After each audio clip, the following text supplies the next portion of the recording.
Good evening ji. Sir. Very good evening of Sunday. How is things going on? Like the Sunday go on every day. As it is going on every day, no change. Yes sir. Good evening sir. Good evening Pratham, good evening. तो अभी तो weather is again changing to back to normal. तो आपका effort भी जो है वापस back to normal हो रहा है चाहिए। ठंडक जो है वो खत्म होने वाली है। हम्म। तो हम लोग क्लास क्लास में क्या कर रहे थे बदवे? हमने रेसिप्रोकल फंक्शन पे एंड करा था। ये रेसिप्रोकल फंक्शन पे एंड करा था और एक्सपोनेंशियल फंक्शन के बारे में थोड़ा सा डिस्कशन बताया था कि क्या होता है exponential good evening function. Sir. तो आप, हाँ, गुड इवनिंग, गुड इवनिंग। तो अभी जो एक्सपोनेंशियल फंक्शन के बारे में बेसिक पॉइंट्स हैं वो आपके सामने दिख रहे हैं। देखो कि अगर कोई फंक्शन एक्सपोनेंशियल है तो उसका नेचर कैसा होगा। वो फंक्शन कुछ इस तरह का होगा ना, a raise to the power x, जिसमें ए की वैल्यू क्या है, a is a positive constant. याद है ना? जहां पर पावर एक्सपोनेंट वेरी करेगा और पावर कॉन्स्ट और बेस कांस्टेंट है, पॉजिटिव नंबर है और बेस की वैल्यू वन नहीं है। This is very important. Base की वैल्यू वन क्यों नहीं होनी चाहिए? Because if base becomes one, then this function will behave as a constant function. जबकि एक्सपोनेंशियल फंक्शन वो फंक्शन होता है जिसका एक पर्टिकुलर सिग्नेचर होता है। सिग्नेचर क्या है पता है? एक्सपोनेंशियल फंक्शन का इन्वेंशन कैसे हुआ? No sir. Medieval no period sir. में, मिडिवल पीरियड में आपने सुना होगा, हिस्ट्री अगर पढ़ी होगी तो आपने सुना होगा कि there was a major epidemic which was known as plague yes sir. Yes and sir. and चेचक, है ना? यस सर। चेचक तो अभी भी है up to some extent, but plague eradicate हो गया। तो ये दोनों एपिडेमिक, दोनों वायरल डिजीज थी। और वायरस का जो, ए भाई कौन है यार? आप लोग अपने आप को म्यूट करके रखा करो बेटा, है ना? अगर आपके बैकग्राउंड में नॉइज हो तो प्लीज उस अपने आप को म्यूट रखा करो, सो दैट जब आपको बोलना हो तो आप अनम्यूट कर लो। आपको पूरा दिया हुआ है एक्सेस। ओके। तो वायरस जो है ना, वायरस और बैक्टीरिया का जो ग्रोथ का रेट होता है और फर्स्ट ऑर्डर केमिकल रिएक्शंस के ग्रोथ का जो रेट होता है, वो रेट कुछ ऐसा होता है। वो एक्सपोनेंशियल नेचर का होता है। जब वायरल कल्चर को लेके और उसको ऑब्जर्व किया जो साइंटिस्ट थे उन लोगों ने, तो उनको बहुत लॉन्ग ड्यूरेशन तक कोई चेंज नहीं नजर आया। मतलब कोई ग्रोथ हो रहा था बट ऑब्जर्वेबल नहीं था। और उसके बाद सडनली फिर जैसे जैसे जब ग्रोथ स्टार्ट हुआ और उसके बाद में इतना रैपिड हुआ कि वो अनकंट्रोल्ड हो गया। मतलब समझ रहे हो क्या? ये सारे वायरस में क्या होता है आपने देखा होगा, नॉर्मल एक्सपीरियंस भी रहा होगा आपका, कि वायरस जो है वो आपकी बॉडी में बहुत पहले से है, बट वो क्या है, हाइबरनेटेड स्टेट में है, डॉर्मेंट है। जब वो एक्टिवेट होता है तो एक्टिवेट का उसका हाइबरनेशन पीरियड होता है, ठीक है? उस पीरियड में, उस पीरियड में उसकी ग्रोथ को डिटेक्ट करना पॉसिबल नहीं है, but it is growing. It's growth is exponential, that's why you can't change identify it. But जैसे ही वो एक्टिवेशन पीरियड में आता है, जैसे ही वो हाइबरनेशन से बाहर आता है, उसके बाद एक्सपोनेंशियल ग्रोथ ग्रो करता है। और दैट इज वाई, जैसे टू की पावर एक्स है देखो, तो माइनस इन्फिनिटी से और कहाँ तक, जीरो तक, जब एक्स की वैल्यू चेंज होती है तो two raise to the power x कहाँ से कहाँ वेरी करता है? Two to the power minus infinity क्या होता है, जीरो। और two raise to the power zero क्या होता है, वन। तो जस्ट ट्राई टू अंडरस्टैंड कि कितना ग्रेडियंट कितना कम है ना। इन्फिनिट चेंज इन एक्स में वाई में चेंज कितना आया, एक यूनिट का। और वो भी अगर ऑब्जर्व करो तो माइनस वन, माइनस इन्फिनिटी से माइनस वन तक ही देखो, जीरो भी मत लो। नेगेटिव इन्फिनिटी से माइनस वन तक ऑब्जर्व करो तो भी इन्फिनिट एक्स में इन्फिनिट चेंज है, बट वाई में कितना चेंज है, हाफ का। तो this slow rate is, rate of growth is so slow. But suddenly क्या होता है, 0 पर 1, और 1 पर 2, और 2 पर 4, और और 3 पर 8। एक तो it is going very sharp. That is why virus जो है, जैसे ही वायरल इन्फेक्शन जिसको बोलते हैं, इंजेक्शन पीरियड के जस्ट बाद इतना फास्ट होता है उसका बॉडी के अंदर में ग्रोथ वायरस का, कि आपको नॉकडाउन कर देता है, विद इन 1 आवर आपको नॉकडाउन कर देता है। तो उससे, उसको मैप करने के लिए नॉर्मल जो लीनियर स्केल थी या पावर स्केल थी, उस पर मैपिंग ही नहीं, ग्राफ ही नहीं हो रहा था। ग्राफ ऐसे आ रहा था, जो उस समय लोग ग्राफ कर रहे थे ना मैथमेटिशियंस, ऐसे ग्राफ आ रहा था, ऐसे कांस्टेंट, फिर ऐसे, ऐसा ग्राफ मिल रहा था। बाद में ये वाला एक्सपोनेंशियल फंक्शन इवॉल्व किया गया, और उसी से एक्सपोनेंशियल फंक्शन आया। फिर लॉग स्केल पर उसको अब ग्राफ किया जाता है। तो लॉगरिथमिक स्केल पर फर्स्ट ऑर्डर जो केमिकल रिएक्शंस होते हैं, या radioactive decay, radioactive growth, या करंट का decay and growth in inductance, वो सारा जो है एक्सपोनेंशियली मैप होता है। और उसी के मैपिंग के लिए लॉग फंक्शन डिजाइन किया गया और लॉगरिथमिक स्केल बनी। ये तो मैंने आपको हिस्टोरिक बैकग्राउंड बताया। बट अभी ये फंक्शन आप बहुत अच्छी तरह जानते हो, 8वीं क्लास में बहुत डिटेल में इस पे काम किया हुआ है, इसलिए बहुत ज्यादा इस पे हम टाइम नहीं स्पेंड करेंगे, क्वेश्चंस पे चलते हैं। बेसिक प्रॉपर्टीज क्या है, बेस 1, 1 क्यों नहीं होता बोलो? क्योंकि बेस 1 होने पे कांस्टेंट फंक्शन हो जाएगा, और कांस्टेंट फंक्शन हो गया तो ये एक्सपोनेंशियल नहीं बोला जाएगा। This is the reason why base is not 1। Base negative क्यों नहीं है?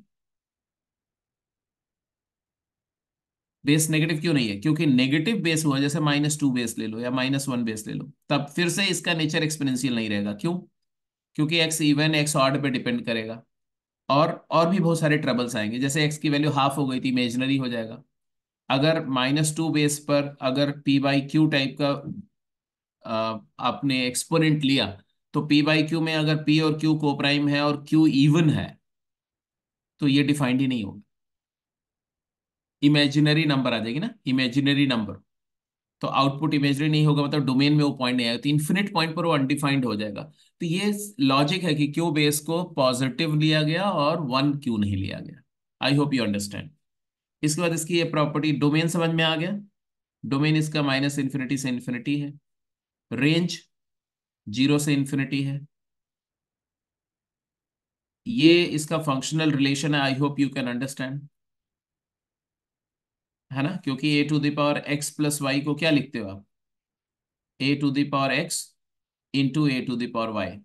तो इसका मतलब है f(x+y) is equal to f(x) into f(y). ये अगर ऐसा कोई रूल आता है, तो इस फंक्शनल रूल का सोल्यूशन क्या है? इसका एक पॉसिबल सोल्यूशन है f(x) is equal to exponential function. ऐसे ही f(x−y) अगर आता है f(x) डिवाइडेड बाई f(y), तो इसका कॉरेस्पॉन्डिंग भी सोल्यूशन क्या है, f(x) is equal to a⁴x। और ये सारे रूल आपको पहले से पता है।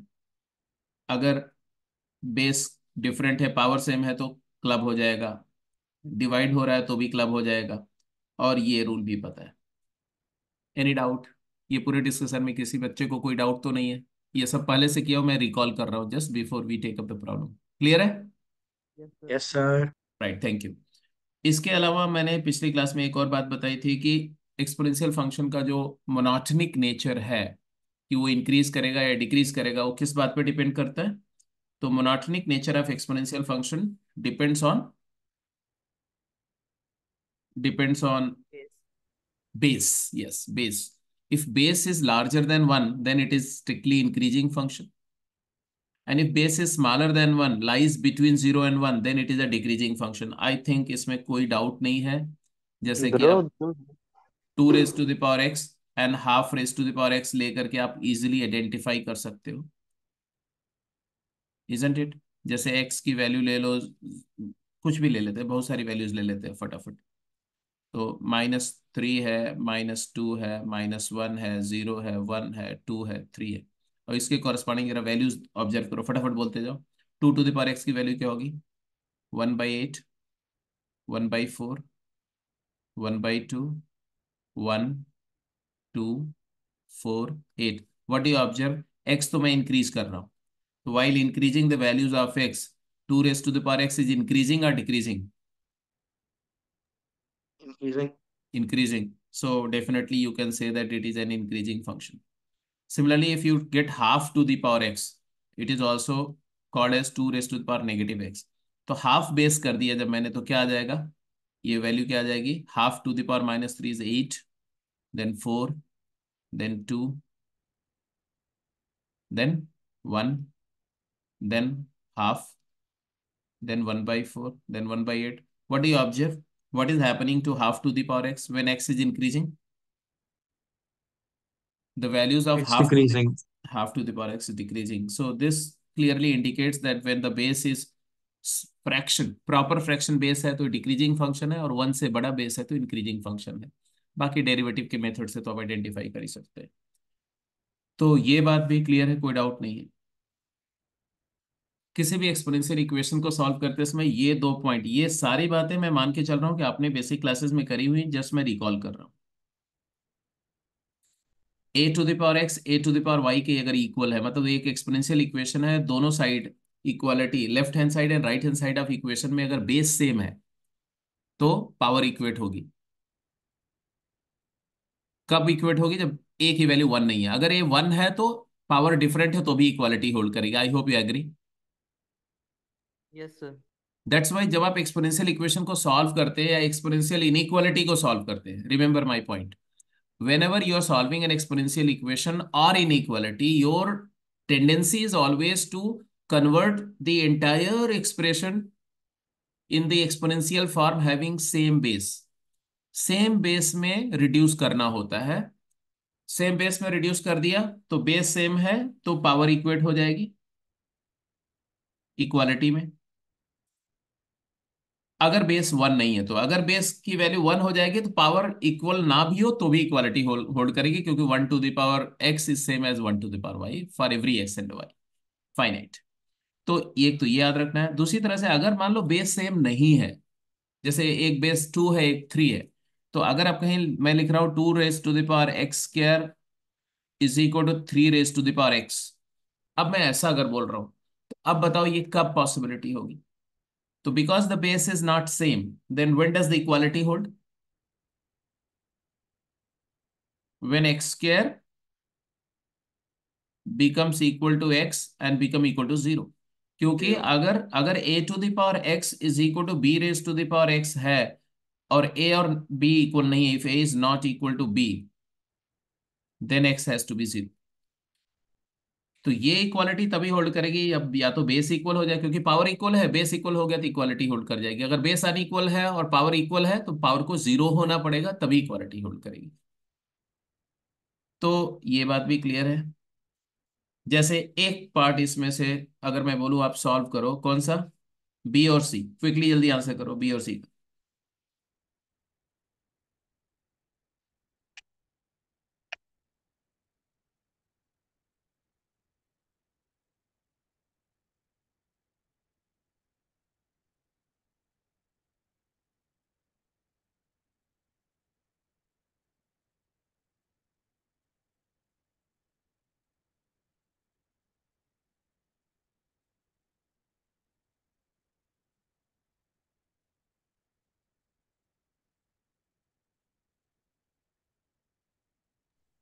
Done sir.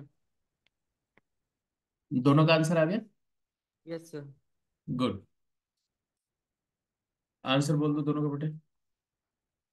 का आया है -3 और 1। Well done, well done. और 3 का आया 1 2 एंड 3। Good job. तो जिसका बी और सी पार्ट हो गया है उसके लिए मैं एक और क्वेश्चन दूंगा. एक क्वेश्चन दे रहा हूँ जिसका हो गया उसके लिए. ठीक है, क्वेश्चन क्या है? एक एक्सपोनेंशियल इक्वेशन मैं दे रहा हूँ और उसको सॉल्व करना है. क्वेश्चन है find number of ordered pair बोलो या ऑर्डर्ड पेयर बोलो, है नंबर ऑफ, चलो, find the number of real ordered pairs x comma y satisfying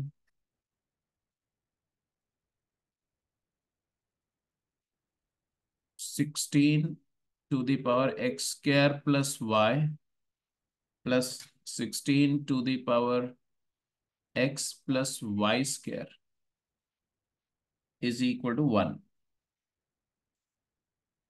ठीक है, तो आप अपना थोड़ा समय यहाँ व्यतीत करें, जिनका जिनका हो गया है वो इसको करते रहेंगे।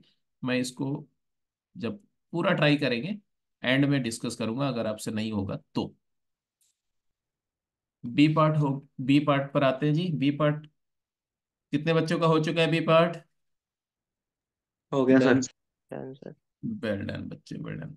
देखो अब दोनों साइड में इक्वेशन है, आपको क्या करना है, सबसे पहले आपको करना होता है कि दोनों साइड का बेस को आइडेंटिकल बना दो।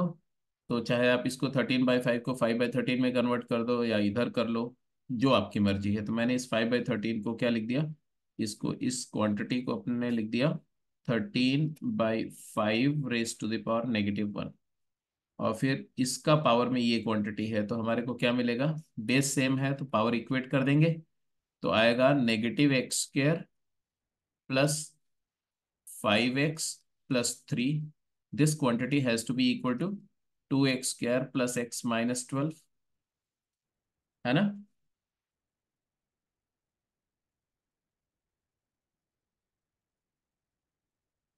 और फिर इसी को सॉल्व कर जाओ फटाफट।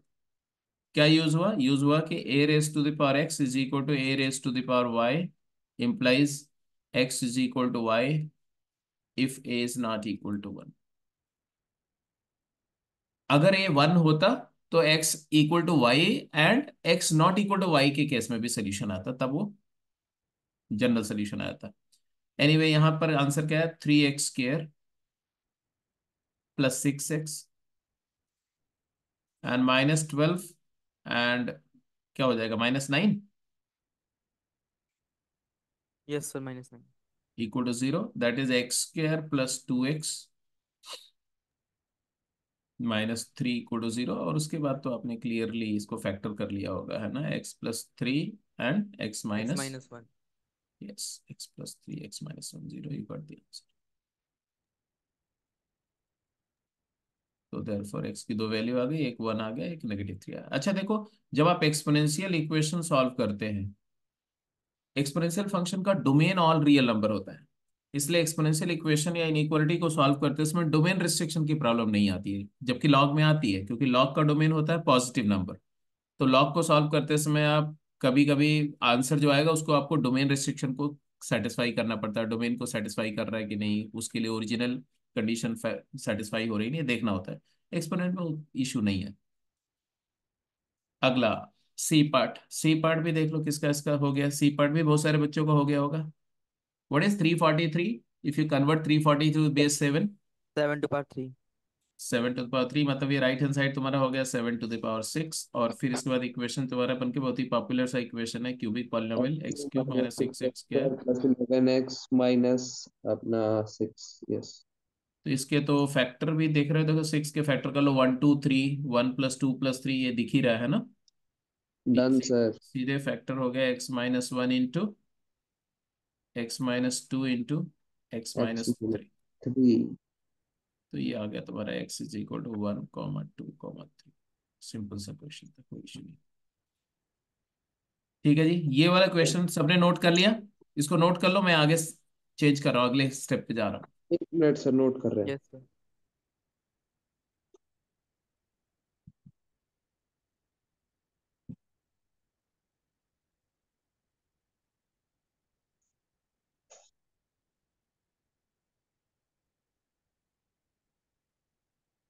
16 to the power x। तो जब भी आप क्वेश्चन करते समय जो थोड़े सिंपल क्वेश्चन हो लग रहे हो, आप उसको if you are done then you can keep on thinking over this problem. हो जाए तो मुझे बता देना। Okay done. तो चलो, can we move to next? Yes sir.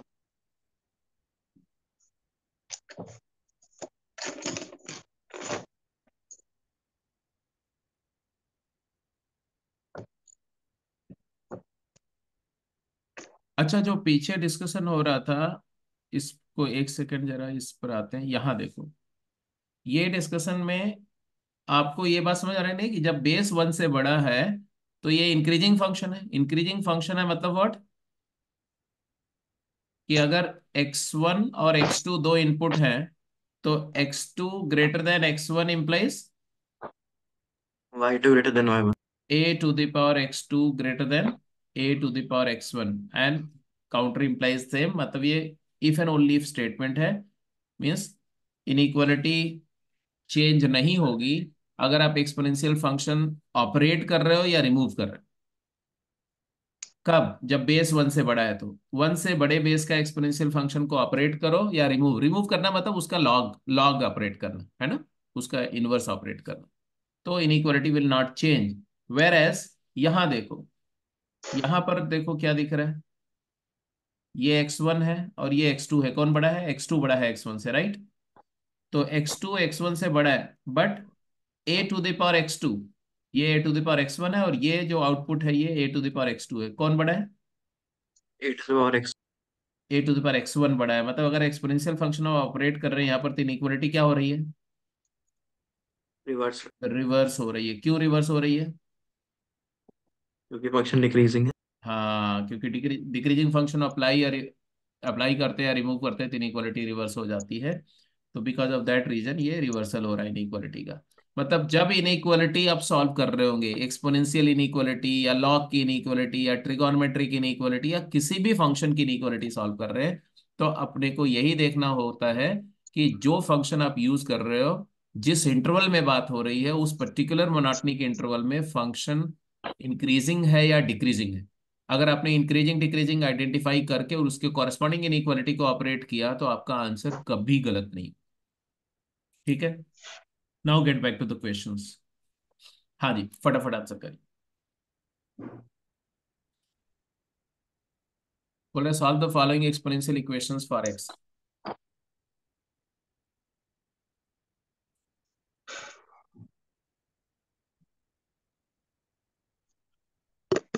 Before before moving to domain and range, मेरा पर्पस ये होगा, मेरा बेसिक पर्पस ये है कि आपको जितने फंक्शन यूज हो रहे हैं, बेशक आपने पहले किए हो, एक बार मैं उसको टच अपॉन करूँ, तब डोमेन रेंज की अच्छी प्रॉब्लम लेने में आपको मजा आएगा। तो domain range and injectivity, surjectivity, one one many one, onto into, ये सब जो जजमेंट लेना, उसके लिए जरूरी है कि जो प्री रिक्विजिट मैं करा रहा हूँ इसमें आपको मैं एक बार बिल्कुल कंफर्टेबल हो जाए। बेशक आपने पहले से किया हुआ है। जब आपको लगे कि बहुत आसान प्रॉब्लम है, just let me know, I will give you some challenging one.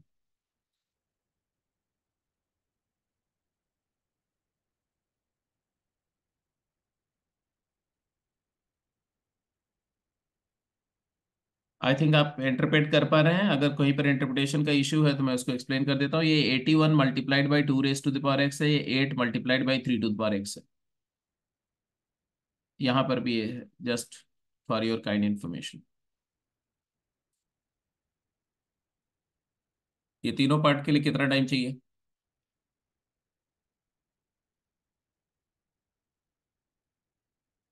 5 minute yes sir. Given.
Done sir.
Answer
हाँ भाई, क्या प्रोसेस है, क्या प्रोग्रेस है?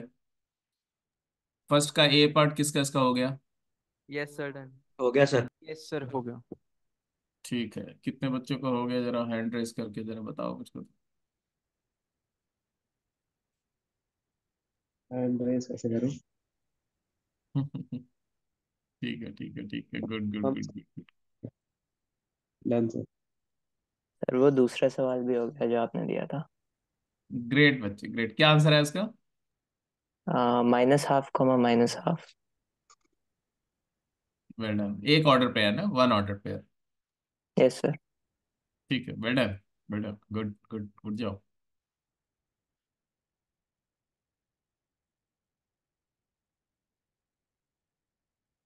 चलो जी, ठीक है, ठीक है, ठीक है, ठीक है, ठीक है, ठीक है, गॉट इट। तो ये तीनों पार्ट हो गए कि एक ही पार्ट हुआ अभी? तीन हो गए। ठीक है जी। जिसका नहीं हुआ उसके लिए मैं ब्रीफली वर्कआउट करता हूँ। देखो, इसमें कुछ नहीं था। ये factory 6 to the power x को अपन क्या लिख दिया होगा आपने? 2 raise to the power x into 3 raise to the power x. और उसके बाद यस। फैक्टराइज जाता है। उसके बाद आप इजीली फैक्टराइज कर सकते हो, है ना?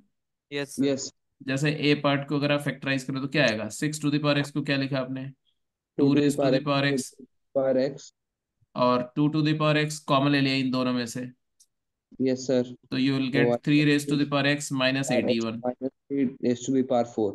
Hair 8 to the power x into 3 to the power x है, तो आप 8 कॉमन ले लो तो क्या आ जाएगा? 3 raise to the power x minus ये 648 क्या है? It is 8 into 81। 81, तो ये 81 हो गया। And then it gets factorized. Clearly, 3 raised to the power x minus 81 is one factor, and 2 raised to the power x minus 8 is another factor. And then you'll get either 3 to the power x is equal to 81, matlab 3 to the power 4, or 2 raised to the power x is equal to 2 cube. And therefore, you'll get two value of x equal to either 3 or 4। 4. So A part is done. What about B part? What is the answer for B part? 5। बाकी जनता सभी लोग बोलो, answer B part का क्या है? 5।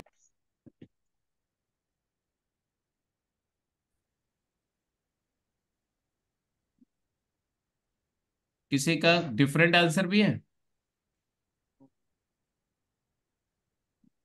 Hello? No sir. चलो, अच्छी बात है फिर। आइडिया क्या है? Summation of square of real number 0 means both the numbers has to be simultaneously 0. Therefore, 2 raised to the power x minus 8 equal to 0, and 3 raised to the power x minus 9 equal to 0. This gets you x is equal to 2 and 3। x equal to कितना है? 3. X belongs to 3 and means intersection x belongs to 2, and intersection of these two sets are null set. तो यहाँ पर ये बहुत important बात है कि एंड है मतलब इंटरसेक्शन है। ये दोनों बातें एक साथ होल्ड करनी चाहिए, तो एक साथ नहीं होल्ड करेगी। जैसे एक्स इक्वल टू 3 होगा तो एक्स इक्वल टू 3 पर ये तो होल्ड कर जाएगा, ये जीरो हो जाएगा, बट ये जीरो नहीं होगा, तो समेसन जीरो नहीं होगा। एक्स इक्वल टू 2 पर ये जीरो हो जाएगा तो ये जीरो नहीं होगा, समेसन जीरो नहीं होगा। That's very true. ए हो गया, बी हो गया, सी पार्ट भी सबका आंसर आ ही गया होगा। Yes sir. Yes sir. क्या आंसर आया? x equal to 2। हाँ, ये तुम्हारा क्या था? 4 टू द पावर एक्स का स्क्वायर स्क्वायर कंबाइन। था। ये तुम्हारा था 2 times. 32 times 4 to the power x. Yes sir. और ये तुम्हारा था 5 टू द पावर एक्स का square minus 50 multiplied by 5 raised to the power x plus 881। After looking at this, next step क्या होना चाहिए आपका? Square to complete. Observe the squares. ये भी क्वाड्रेटिक है, स्क्वायर कंप्लीट करना। 5 टू द पावर एक्स में क्वाड्रेटिक का स्क्वायर कंप्लीट करना। स्क्वायर कंप्लीट करने के लिए यहाँ पर क्या ऐड करेंगे? 16 का स्क्वायर मतलब 256 चाहिए इसको। 256। और यहाँ पर 25 का स्क्वायर मतलब 625 चाहिए। एंड लकीली ये जो नंबर थी ये क्या थी? 256 प्लस 625। 625। तो आपने इसी को स्प्लिट कर दिया दो पार्ट में। This is splitted here and therefore you got the perfect square. क्या आया? 4 to the power x plus plus plus 16 का होल स्क्वायर, और प्लस इधर क्या आया? 5 raised to the power x minus 25 का 25 होल का स्क्वायर। होल स्क्वायर टू 0, तो नो सोल्यूशन। नो सोल्यूशन आया। रीजन बीइंग कि ये चीज तो चलो x=2 पर पॉसिबल है, बट ये जो है x belongs to null set, ये कभी जीरो नहीं होगा। तो देयरफॉर आंसर आ गया तुम्हारा नल सेट। सभी लोग का क्लियर है ये? Yes sir.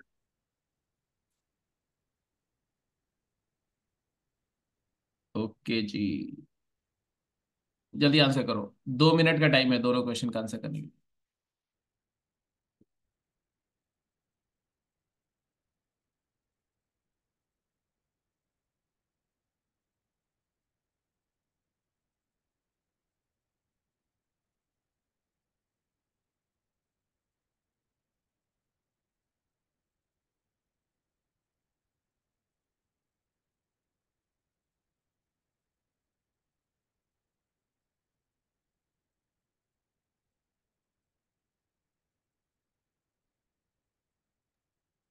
Done sir. प्रथम तुम्हारा वो आंसर वाला क्वेश्चन हो गया? प्रथम नो सर। करो उसको।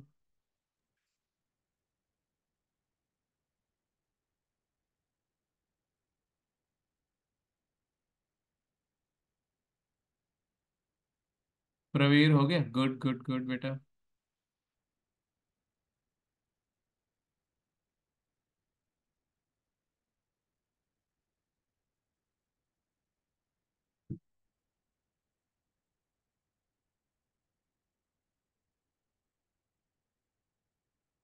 A raised to the power x is equal to b raised to the power x when the powers are same, when exponent is same means base, either base is equal or power is zero, है ना? And अगर exponent same है तो base को आप क्या करना पड़ेगा? बेस या तो इक्वल हो जाए या तो बेस बेस क्या हो जाए? 1 हो इक्वल हो जाए। जाए। हाँ। बेस 1 हो जाए। वैसे बेस 0 हो जाए तो भी चलेगा अगर पावर नेगेटिव ना हो तो। A x equal to b x में ए इक्वल टू बी हो जाए, और या तो एक्स इक्वल टू 0 हो जाए। यहाँ पर अपन क्या बोलेंगे कि एक ऑप्शन तो हमारा है कि x की वैल्यू 0 हो गई तो ऑब्वियसली वर्कआउट हो जाएगा, क्योंकि x 0 हो गया तो इधर भी 1 आ जाएगा, इधर भी 1 आ जाएगा। और एक्स एक्स स्क्वायर स्क्वायर -1 8 के। -1 की वैल्यू 8 के इक्वल हो जाए, देयरफॉर x की वैल्यू क्या हो जाए? +-3 -3 और 3 हो। तो नेट आंसर क्या आया? आंसर में सोल्यूशन सेट में आ गया -3 -3 0। 0 एंड बी ऑप्शन। यहाँ भी वही बात है, एक तो ऑप्शन है कि if x equal to 0 yes sir. और yes sir. x = 5। x plus 5 becomes 10, that is x equal to 5।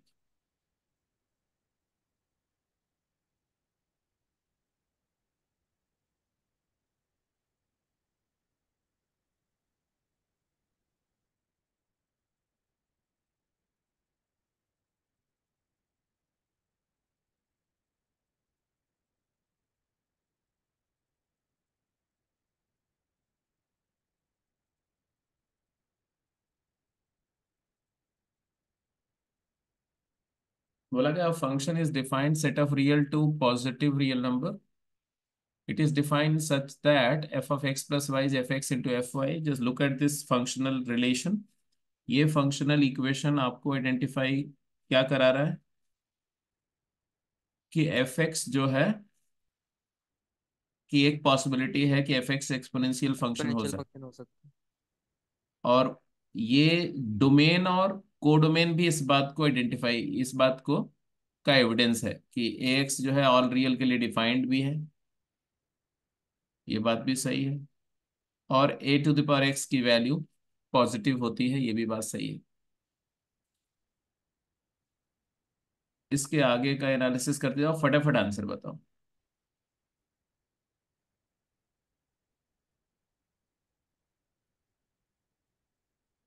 बोल रहा है f of 4 is 81 and n is equal to f of 2 plus f of 1, then which of the following is true for the value of n? N is a perfect square of an integer, n is even and a prime number. Number of divisors of n is 9, all of the above.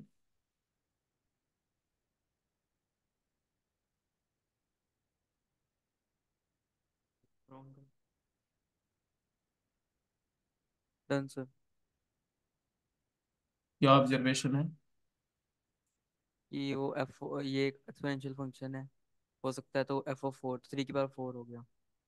f of 4 a to the power 4 होगा which is given as 81। 81 तुम्हारा है 3 to the power 4, तो a की value ए यहाँ की से क्या value है? 3 a की वैल्यू 3 आ गई। a की वैल्यू 3 आ गई तो कॉरेस्पॉन्डिंगली आपका फंक्शन डिफाइन हो गया, एफ एक्स हो गया आपका 3 raise to the power x। तो f ऑफ 2 की वैल्यू हो गई 9 3 square that is 9। f of 1 की वैल्यू हो गई ये f थर्टी ऑफ सिक्स आएगा। 3 दैट इज इक्वल, हाँ बोलो क्या? एन इक्वल टू 36 आएगा। हाँ एफ ऑफ 3 हो गया 3 क्यूब हो गया, 3 क्यूब मतलब 27, तो n की वैल्यू आपकी हो गई 36। n 36 हो गया तो फिर सारी चीजें आप फॉलो इन द लाइन। 36 मतलब 2 स्क्वायर इंटू 3 स्क्वायर है, इसके कितने डिवाइजर्स होंगे? 9। 9 number of divisors is equal to 2 2 plus 1। Plus 1 into 2 plus 1 that is 9।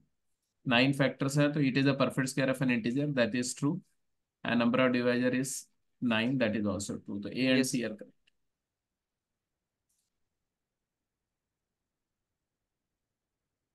बोल रहे हैं find the number of solution of the following equations.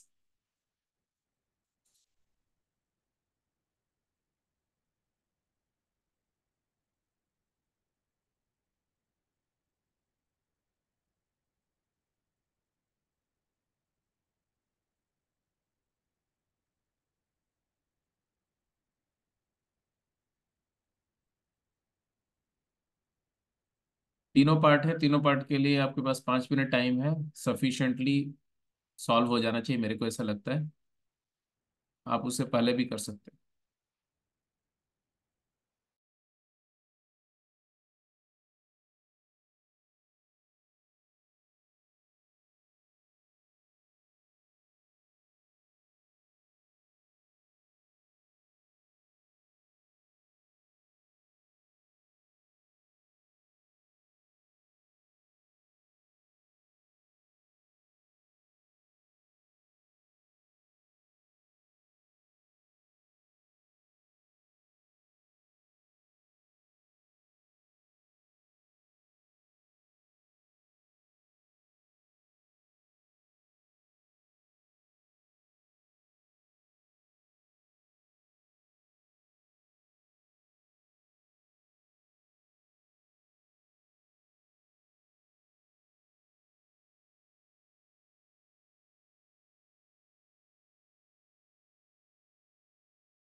Done sir. Sir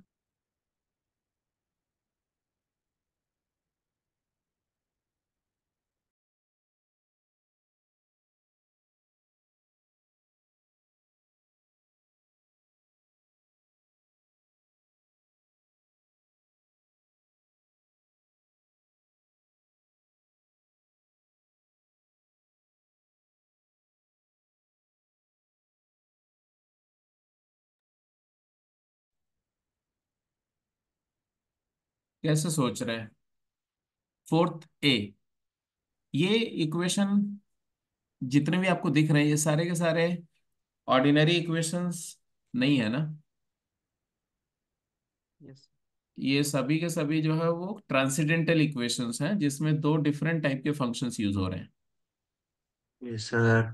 और जितना भी आप लोगों ने 11th में पढ़ा होगा कि ट्रांसेंडेंटल इक्वेशंस को सॉल्व करते समय टेक्निक क्या होती है।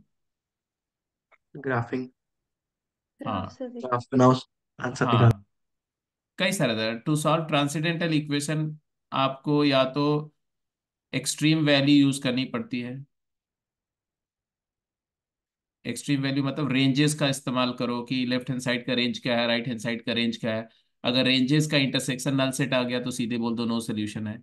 अगर रेंजेस एलएचएस आरएचएस की सेम है तो उस केस में आप जो है वो ग्राफिकली जाओ या कुछ अनकन्वेंशनली ही सॉल्व होता है, कन्वेंशनल तरीके से नहीं सॉल्व होता है। तो अब यहाँ पर देखो, सबसे पहला काम क्या करना होता है, सुटेबली फंक्शन इक्वेशन को स्प्लिट करो, लेफ्ट एंड राइट साइड में रीअरेंज करो so that you put a similar kind of function on one side and other kind of function on other side. तो मैंने इसको लिखा 2 raised to the power x is equal to 4 - x²। Right hand side is a parabola, inverse inverted parabola and left hand side is a exponential function. Exponential function. तो अब आप जो है उसको दोनों का ग्राफ जानते हो, दोनों का रेंज भी जानते हो। जैसे रेंज की बात करो तो इसका रेंज तो 0 to ∞ है, और 4 - x² की रेंज जो है वो -∞ से 4 है। तो एक जनरल टेंडेंसी होनी चाहिए ना कि आप रेंज देख लो। कई बार क्या होता है कि रेंजेस जो है वो डिसजॉइंट होती है, और डिसजॉइंट रेंज हो गया तो मैं बिना सॉल्व किए बोल दूंगा कि नो सोल्यूशन। लेकिन यहाँ पर दोनों रेंजेस ओवरलैप कर रही हैं। ओवरलैपिंग रेंज है मतलब क्या है, अगर रेंज ओवरलैप कर रही है तो आप क्या तो करेंगे, हो सकता है। मतलब सोल्यूशन हो सकता है। तो अब सोल्यूशन हो सकता है तो सोल्यूशन लाने के लिए आप क्या करेंगे। ग्राफ ड्रॉ करके देखेंगे। हाँ जी, ग्राफ ड्रॉ करके देख लीजिए। तो ग्राफ ड्रॉ करने के लिए आप फटाफट जो है वो दोनों फंक्शन का ग्राफ ड्रॉ करिए। सेम स्केल पर ड्रॉ करना है, सेम एक्स वाई प्लेन में। 2 raised to the power x तो आप जानते ही हो, ऐसा ग्राफ आएगा ऐसा। ये कौन सा पॉइंट है जहां पर ये वाई एक्सिस को कट कर रहा है, 0, 1। 4 - x² कैसा ग्राफ है, तो x इक्वल टू 0 पे 2 2 and -2 दो रूट है, इधर 2 रूट है, इधर -2 रूट है, और 0 पर वैल्यू क्या है, 4 है। 4। तो इसका ग्राफ ऐसा ऐसा जाएगा, ऐसा यहाँ पर वर्टेक्स फॉर्म होगा और यहाँ पर ऐसा करके ऐसा पैराबोला हो जाएगा। How many times it is going to intersect, twice. And therefore कितने सोल्यूशन हो गए, 2। 2 सॉल्यूशंस हो गए। वो 2 सॉल्यूशंस जो हैं, 2 रूट्स जो आए, मान लो एक रूट अल्फा है और एक रूट बीटा है, तो उसको हम एग्जैक्ट वैल्यू तो नहीं बता सकते हैं, बट हम दोनों रूट को लोकेट कर सकते हैं। लोकेशन मतलब I can definitely say that 2 solutions alpha and beta such that alpha belongs to -2 to -1 and beta belongs to 1 to 2, ऐसा बोल सकते हैं क्या, ऐसा बोल सकते हैं क्या। 0 to 2 तो बोल सकते हैं हमेशा। 1 2 2। Beta lies 0 to 2, alpha lies -2 to -1, ऐसा बोल सकते हैं ना। Yes sir.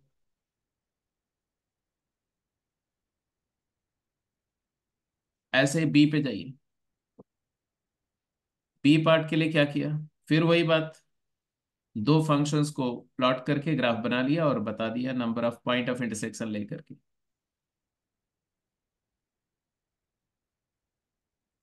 e⁻x का ग्राफ और sin s का ग्राफ तो आप में से हर एक को पता है। ये sin x का ग्राफ होता है ऐसे ऐसे, it will go like this, और इधर भी ऐसे जाएगा ऐसे, and it will continue to -∞ like this. अब sin x का ग्राफ अगर ऐसा है ऐसा, और e⁻x का ग्राफ कैसा होता है, e⁻x का ग्राफ यहाँ पर 1 होगा और इसके बाद it will go like this ऐसे, इनफिनिट सॉल्यूशन सर। और इसके बाद ये 1 को एक्सीड कर गया तो sin x की रेंज के बाहर चला गया। तो हमारा जो भी सोल्यूशन मिलेगा वो in every period it is going to intersect sin x twice. तो कितनी बार इंटरसेक्ट करेगा, कितने पीरियड है sin x के -∞ से 0 में, इन्फिनिट। तो infinite number of solutions. Exactly इसी तरह से आप ये वाला भी कर चुके होंगे। कितने सोल्यूशन आया सी पार्ट में?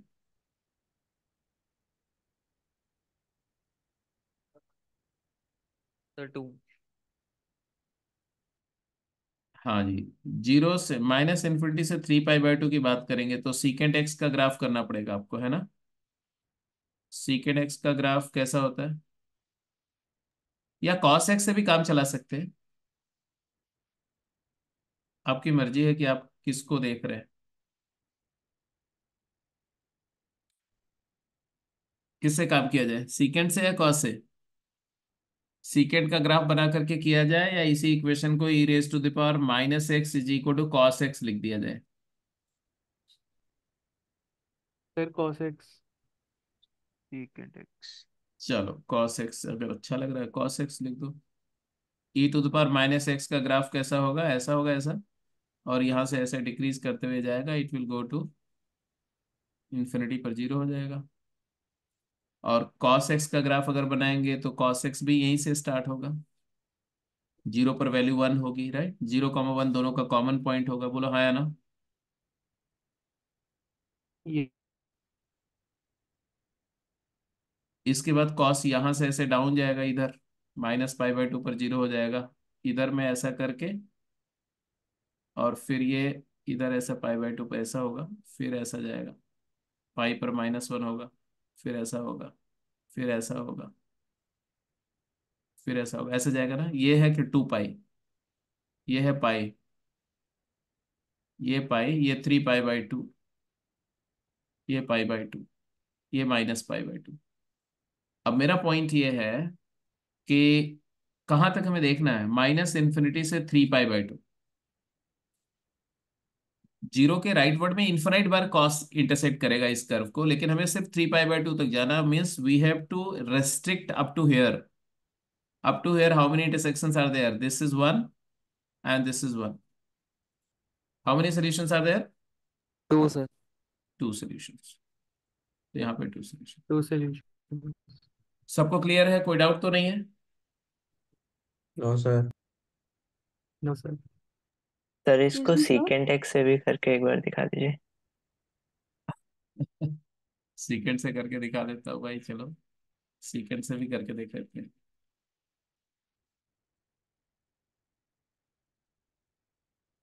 ये मैं हटा देता हूँ और सीकेंट का ग्राफ, सीकेंट से मतलब सीकेंट का ग्राफ ही बनाना पड़ेगा।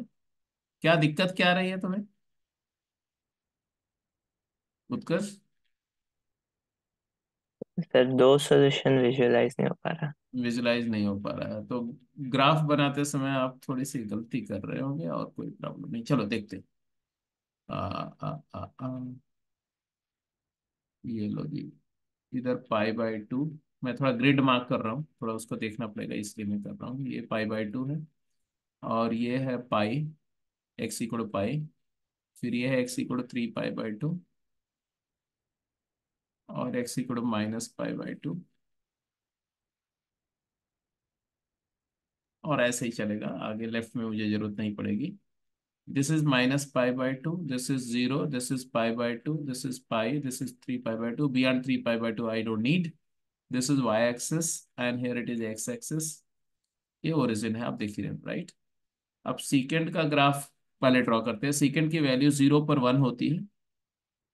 अब एक बात जो ऑब्जर्वेबल है ना, कि जहां पर सीकेंट की वैल्यू मैक्स या मिन होती है वहां पर उसका स्लोप 0 होता है, मतलब वो एक हॉरिजॉन्टल मूविंग कर्व है, टेंजेंट लाइन हॉरिजॉन्टल है वहां पर।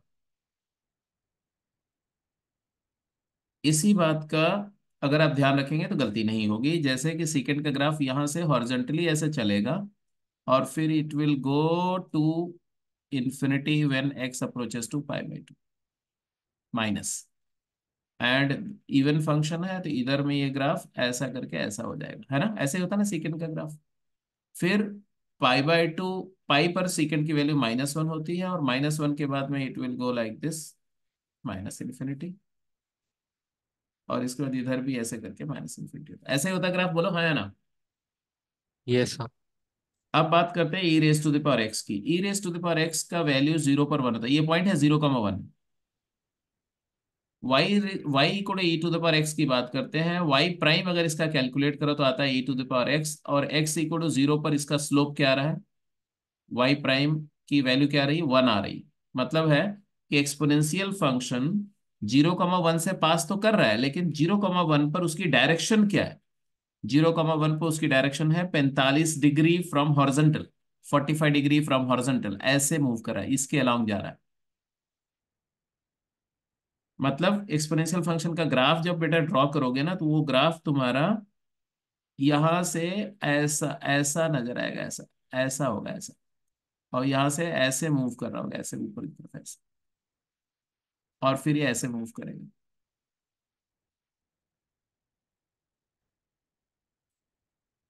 और आगे मुझे कुछ बोलने की जरूरत है उत्कर्ष? No sir. समझ में आ गया तुमने क्या गलती करी थी? सर वो थोड़ा स्लैंट उतना बना नहीं था। तो जब भी कोई दो कर्व है और दोनों कर्व को ग्राफिकली सॉल्व कर रहे हो और कॉमन पॉइंट कोई ऑब्वियस पॉइंट दिख रहा हो, तो उस पॉइंट पर वो टच करते हुए निकलेगा या कट करेगा, उसके लिए दोनों की रेट ऑफ चेंज, दोनों की स्लोप को एनालाइज करना होता है। आई होप यू रिमेम्बर, कभी क्लास मैंने बात करी थी कि इंटरसेक्शन और टेंजेंसी का मतलब क्या होता है। वो उसका सीधा तरीका है कि दोनों का डेरिवेटिव ले लो और उस पॉइंट पर दोनों के डेरिवेटिव को कंपेयर कर लो, that's it. I hope you will keep that thing in mind. अभी क्लियर है? किसी को कोई डाउट तो नहीं है? Hello? No sir. No sir. जल्दी आंसर करो। अच्छा, वो पिछला क्वेश्चन कितने बच्चों का हो चुका है अब तक?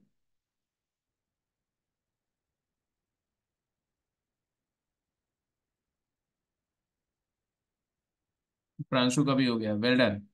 ठीक है। प्रवीर का भी हो गया, गुड।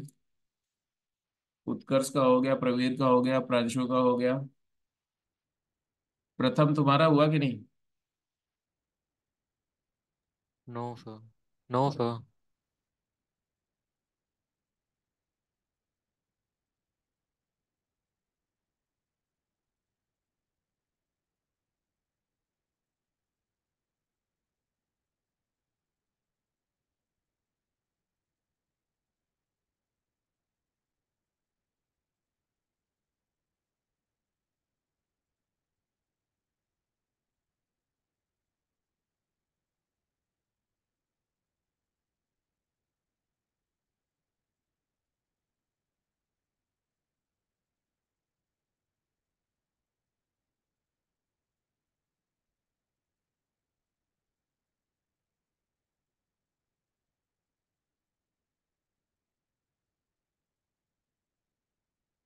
देखो, जिसका नहीं हुआ उसके लिए अब मैं छोटा सा हिंट दे रहा हूँ।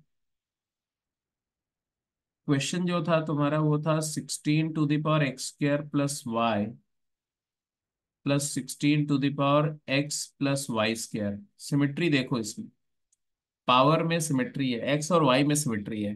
टर्म में, पहले टर्म में जो एक्स और वाई है, दूसरे में वो एक्स और वाई इंटरचेंज हुआ। This is one thing you must notice. Secondly, ये चीज जो है वो, अगर मैं लिखना चाहूँ इसको, तो ये हो जाएगा तुम्हारा 2 to the power 4 x² + y, और ये हो जाएगा 2 to the power 4 x + y²। और अगर थोड़ा सा ध्यान से देखो,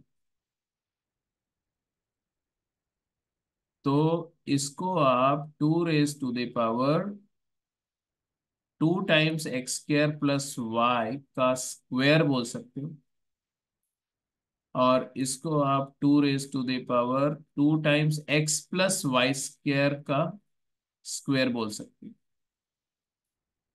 और if it is one sir, if it is one means this is one. इसके बाद अगर आपको कुछ स्ट्राइक कर जाता है तो दैट्स गुड। अगर अभी भी नहीं स्ट्राइक करता है तो कुछ और बात करेंगे। अब क्या स्ट्राइक कर सकता है ऐसी सिचुएशन में? आप एएमजीएम के बारे में सोच सकते हो। आप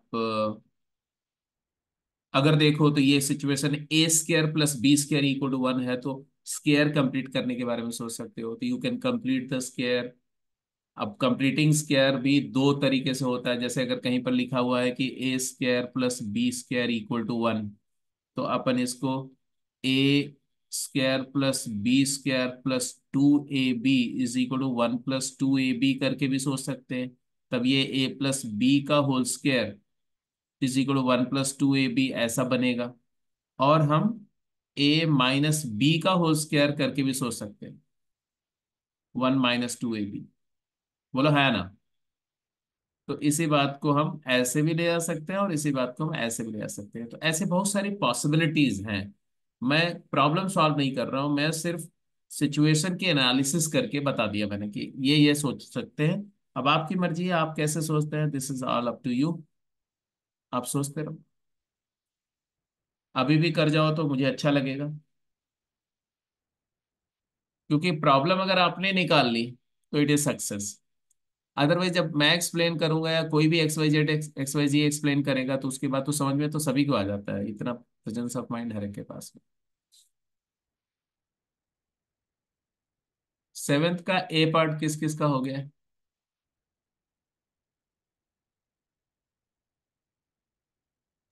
done sir.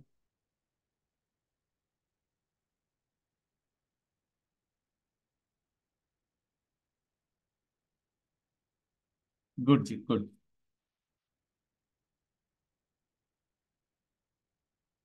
Square root function को डिफाइन होने के लिए स्क्वायर रूट के अंदर की क्वांटिटी, जैसे अगर कहीं बोलते हो ना कि रूट ऑफ एफ एक्स कब डिफाइंड होगा, तो हम बोलेंगे भाई let root f x is y, that means f x has to be y square, and y to be real and finite y square has to be greater than equal to zero, मतलब f x has to be greater than equal to zero. तो कोई rule है, क्यों ऐसा हो रहा है वो मैं बता रहा हूं। ये नहीं कि रूट फंक्शन है तो अंदर की quantity greater equal to zero होनी चाहिए। क्यों होनी चाहिए?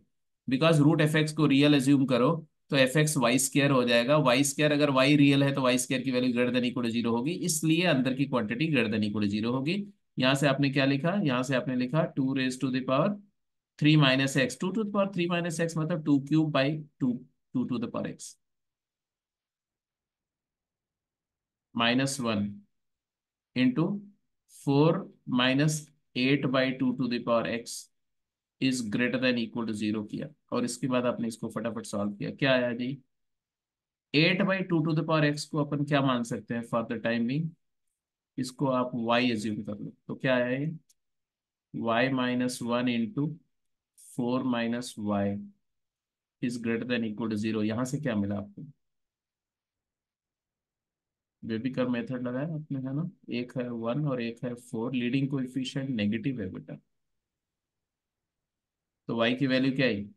1 to 4। 1 to 4। y 1 to 4 आ गया, तो इसका मतलब है कि 8/2 raised to the power x की वैल्यू 1 से 4 है। तो यहाँ से क्या मिला आपको? 2 raised to the power x is less than equal to 8, and this is less than equal to 2 raised to the power x + 2। बोलो है ना? Yes sir. 2 to the power x से मल्टीप्लाई किया, पॉजिटिव नंबर से multiply करने पर inequality नहीं change होती। यहाँ से दो इनइक्वालिटी आई, इसको सॉल्व किया तो आया क्या? x इज लेस देन 3, और इधर से सॉल्व किया तो क्या आया? एंड x + 2, इसको 2³ लिख दो ना, 8 को क्या लिख दो आप? 8 को लिख दो 2³। मैं एक साथ ही सॉल्व कर रहा हूँ, चलो छोड़ो ऐसे मत लिखो, इसको लिख दो 2³। अब बिकॉज बेस सेम है, तो बेस 2 है तो इंक्रीजिंग फंक्शन है, तो जो बेस को हटा दो मतलब पावर का ऑर्डर भी वही रहेगा। x less than equal to 3 less than equal to क्या आएगा? x + 2। बोलो है ना? Yes sir. और यहाँ से फाइनली क्या है? x <3 and greater than 1। Yes. x is less than equal to 3 and x is greater than equal to 1। तो दोनों का इंटरसेक्शन क्या है? x बिलोंग्स टू 1 से 3 क्लोज टू। ये आ गया डोमेन ऑफ दिस फंक्शन। ऐसे ही बी पार्ट भी हो गया होगा। यस।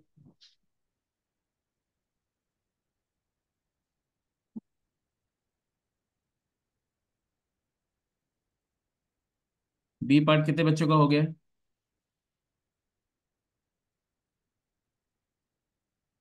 Okay sir. वही है 6 to the power x minus 2 to the power x minus 3 to the power x plus 1 factor हो गया नहीं? Yes sir. क्या फैक्टर है? 2 to the power x x minus one, two into power x minus one.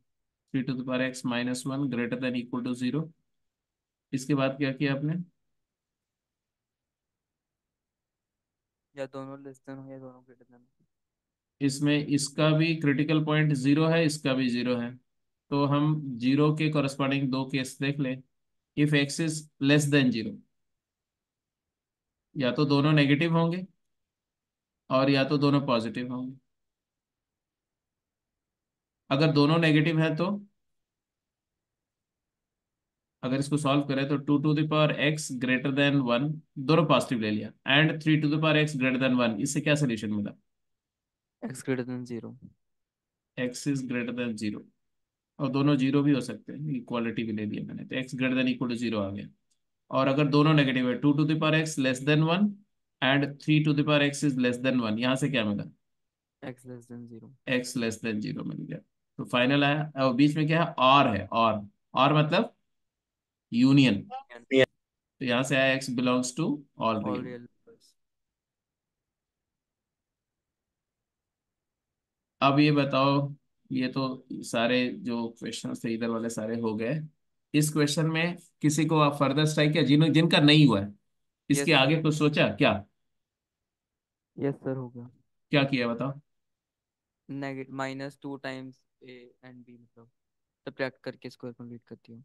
मतलब इसको लिखा तुमने 2 to the power 2x square plus 2y minus 2 to the power 2x square 2y square plus 2x का whole square.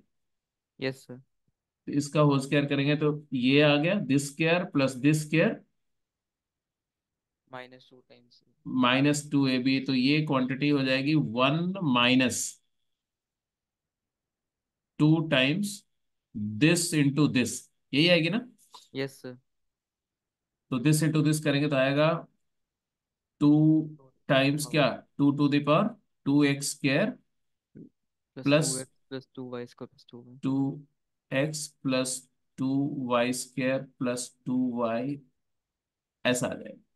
Greater than 0, greater than equal to 0। This, ये चीज हमारा क्या है? Greater than equal to 0। क्योंकि परफेक्ट स्क्वायर है तो ये ग्रेटर देन इक्वल टू 0 होना चाहिए। तो यहाँ से तुम्हारे को क्या मिल जाएगा बोलो?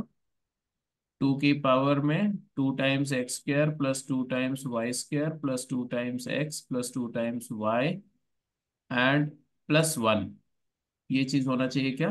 Greater than, less than equal less to than equal to 1। 1 आना चाहिए। 1 मतलब 2 टू द पावर 0।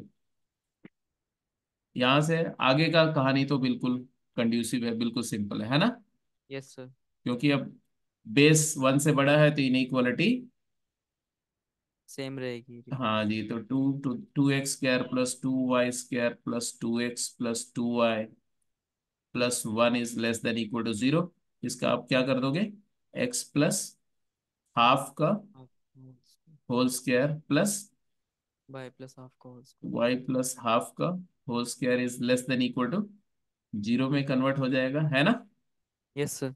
अब लेस देन इक्वल टू 0 में लेस देन 0 एक केस ले लो और इक्वल टू 0 दूसरा केस ले लो, दो केस में स्प्लिट कर दो इसको। लेस देन 0 और इक्वल टू 0। अब लेस देन 0 इज इम्पॉसिबल क्योंकि स्क्वायर्स का सम नेगेटिव नहीं हो सकता है। तो यहाँ से इक्वल टू 0 वाला केस के कॉरस्पॉन्डिंग अपन बात करेंगे। स्क्वायर का सम 0 कब होता है? जब दोनों 0 होते हैं, x equal to minus half and y is by equal equal to two minus. Only one ordered pair minus half comma negative half will satisfy। Great जी, ये लो। तो 1 सेकेंड, एक क्वेश्चन और था, ये आप नोट कर लो, ये अपने आप कर लेना। या नहीं, 1 सेकेंड, 1 सेकेंड,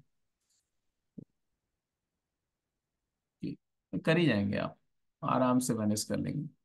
ठीक है, तो ये दोनों क्वेश्चन नोट कर लो, अपने आप कर लेना। हटा दो इसको। Yes sir. तो एक्सपोनेंशियल फंक्शन कैसे आगे इस्तेमाल होगा, उसको थोड़ा सा रिवाइज हो गया सारा का सारा।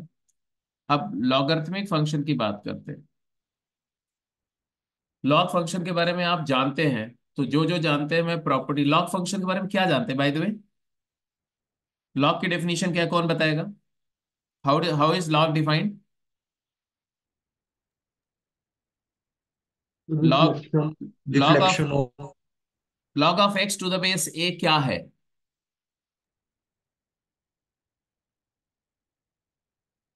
Log of x to the base a क्या है? अगर आपसे कोई बोले तो क्या बोलेंगे आप? बोलेंगे it is a number y such that if you raise that number y to the power of a, the resulting number must become x। मतलब log x बेस ए y है, इसका मतलब क्या है कि a की पावर y किसके equal होनी चाहिए? x के इक्वल होनी चाहिए।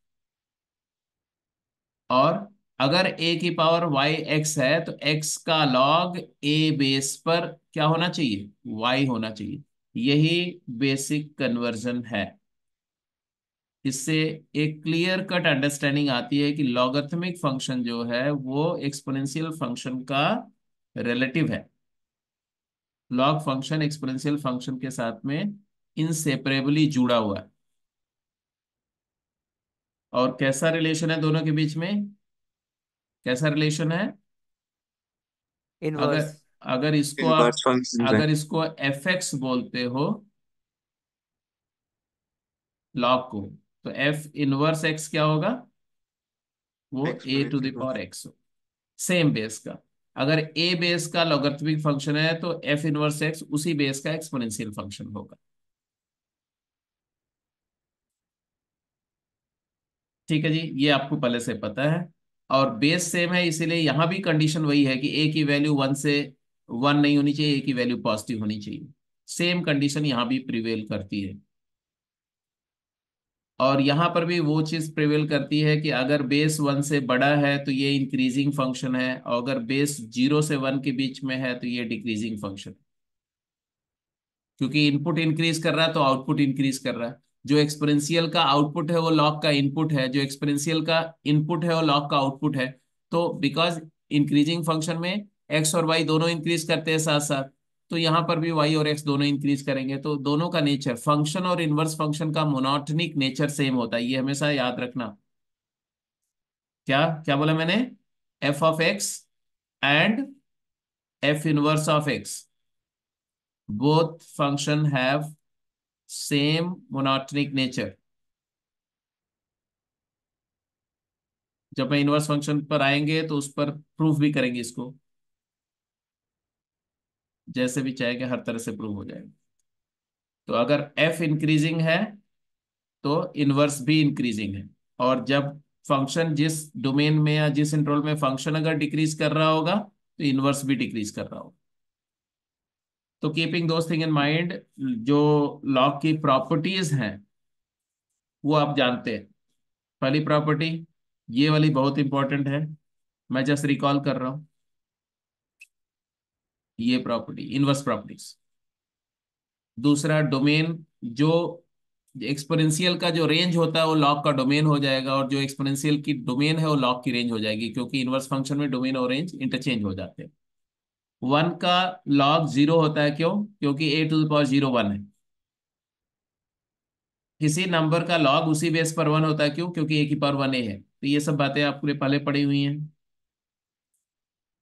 प्रोडक्ट को लॉग सम में कन्वर्ट कर देता है। लॉग एक्स वाई बेस से क्या हो जाता है? Log of mod x base से plus log of mod y base से। I hope you remember. सभी लोग याद है ना? Yes sir. Log x upon y ratio को लॉग डिफरेंस में कन्वर्ट कर देता है, तो लॉग मॉड एक्स बेस से मॉड वाई बेस से। मॉड को ध्यान रखना क्योंकि डोमेन कंडीशन के लिए मॉड लगा रहा हूं मैं। X by y log x by y तब भी डिफाइंड होगा जब एक्स और वाई दोनों नेगेटिव है, लेकिन अगर यहाँ मॉड नहीं लगाएंगे तो एक्स नेगेटिव वाई नेगेटिव के केस में राइट हैंड साइड डिफाइंड नहीं होगा, तो इक्वालिटी होल्ड नहीं करेगी। लॉग एक्स बेस वाई, ये बेस ट्रांसफॉर्मेशन की प्रॉपर्टी भी क्लियर है। Yes sir. लॉग जो है वो एडिशन पर या मल्टीप्लिकेशन पर या रेशियो पर डिस्ट्रीब्यूट नहीं होता, तो डिस्ट्रीब्यूटिव प्रॉपर्टी नहीं है, ये लिनियरिटी रिलेशन नहीं, इसका ध्यान रखना है आपको। जो है वो है, जो नहीं है वो भी याद रखना है, ये नहीं हो सकता। पता है, ये चीज भी ध्यान रखना है, एक क्वेश्चन। इसके अलावा भी लॉग की कुछ प्रॉपर्टीज थी, कुछ रिकॉल कर पा रहे हैं आप लोग? Chain rule, log x base a है तो इसको log x base y, log y base z, log z base u, ऐसा करते हुए आप लॉग यू बेस ए यहां तक ले आ सकते हैं। मतलब यहाँ फर्स्ट देखो, यहाँ पर क्या, वाई वाई हट गया, जेड जेड हट गया, you you, log x base है, तो चेन रूल भी याद होना चाहिए। रेसिप्रोकल प्रॉपर्टी, अगर बेस और नंबर को इंटरचेंज करेंगे तो लॉगरिथम वैल्यू रेसिप्रोकल हो जाएगी, that also you know, it's a simple application of chain rule only. Hope you remember. Yes sir. इसके अलावा तीन प्रॉपर्टी और थी जो लॉग की बहुत यूज होती है, जरा रिकॉल करके बताओ तो। F of x log to log g of x is equal to g of x raised power log f of x एक तो प्रॉपर्टी थी कि log of x to the power alpha base a equal to is equal to alpha log. Alpha times log x base a. एक property थी कि log of x to the power, log of x where base is a to the power beta, आता ही है क्यों। One it by is beta. 1 by one by beta beta time. log x base a, very correct. और इसी दोनों की combined एक property होती थी कि अगर लॉगरिथम में x की पावर अल्फा है और बेस में भी a की पावर बीटा है, तो ये फाइनली क्या कंक्लूड होगा, alpha alpha by by beta log of mod x base mod a। तो ये प्रॉपर्टी भी आपको पता है, और एक लास्ट प्रॉपर्टी और भी होती है, तो चलो उसकी भी बात कर लेते हैं कि ये प्रॉपर्टी दोनों हो गई, देखो क्लियर है, और ये लास्ट प्रॉपर्टी भी क्लियर है। ये एक प्रॉपर्टी होती है कि a raise to the power log b log b base x है, इज इक्वल इसी टू को बी हम लिख रेस्ट सकते पावर। हैं, इसको ये और ये इंटरचेंज कर सकते हैं, तो yes sir. B raised to the power log a base x कर सकते हैं। ठीक है जी। तो ये लॉग की कुल 12 प्रॉपर्टीज होती हैं जो बहुत ही फ्रीक्वेंटली क्वेश्चन करते समय इस्तेमाल होती है। लॉग पर आपने तमाम क्वेश्चन किया होगा, इसी वजह से मैंने आपको जो DPP2 है, DPP2 मतलब DPP3 से लॉग स्टार्ट हो रहा है, लॉग की प्रॉब्लम स्टार्ट हो रही है, DPP3 में लॉग की प्रॉब्लम है, DPP4 में भी लॉग और एक्सपोनेंट की प्रॉब्लम है। वो दोनों DPP कंप्लीट कर जाएंगे तो आप मुझे बोलेंगे, तो उसके बाद मैं एडवांस प्रॉब्लम्स दूंगा लॉग पे, लॉग एंड एक्सपोनेंट पे, जिसमें और दूसरे फंक्शन भी यूज करके अच्छी प्रॉब्लम दूंगा। पहले वो दोनों DPP की सारी प्रॉब्लम कर लेंगे ओके सर। तो ये सारी प्रॉब्लम्स हैं, क्लियर है, ये सारी प्रॉपर्टीज आपकी क्लियर है, रिकॉर्ड है। ये f of x into y f x plus f y है, f of x by y f x minus f y, ये फंक्शनल इक्वेशन है किसके लिए, लॉग के लिए। ऐसा फंक्शनल इक्वेशन का सोल्यूशन लॉगरिथमिक सोल्यूशन है, वन पॉसिबल सोल्यूशन है, बाकी तो जब फंक्शनल इक्वेशन पढ़ेंगे तो वहां पर करेंगे। तो कीपिंग दोज इन माइंड फटाफट कुछ क्वेश्चंस करिए जल्दी से।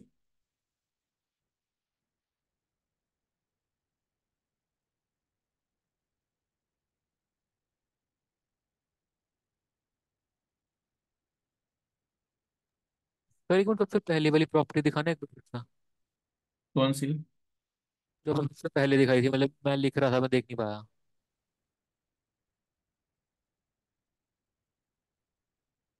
ये वाली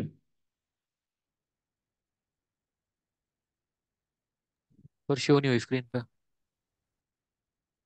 शो नहीं हुई, ऐसा कैसे हो सकता है बेटा?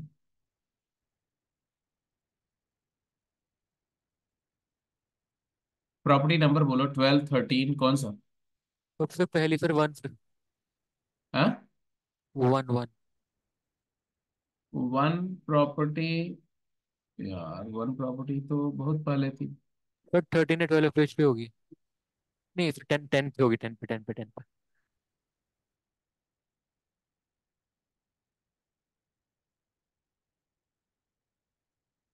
सर एक minute. Yes sir.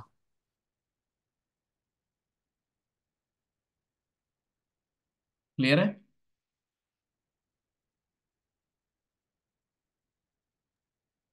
Yes sir clear है। इसके अलावा भी कोई प्रॉपर्टी दिखानी? No sir. बाकी सारी ठीक है ना? यस सर बाकी सब ठीक है। चलिए क्वेश्चन करिए क्विक।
थर्ड का आंसर क्या है? 0 सर।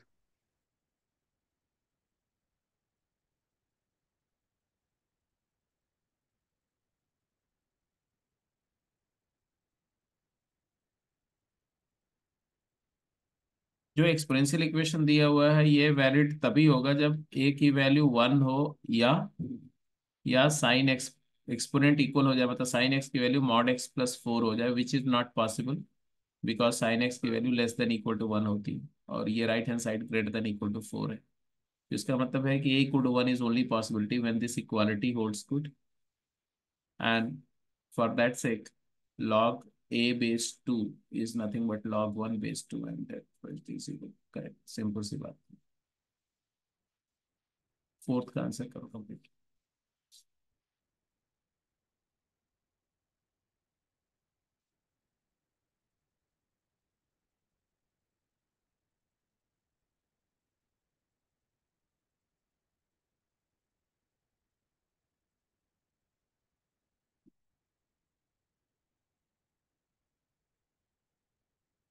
अच्छा, कल मॉर्निंग में क्लास आपकी रखी जा सकती है क्या?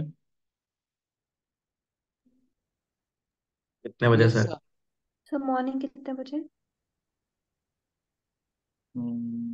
7 to 9। Yes sir.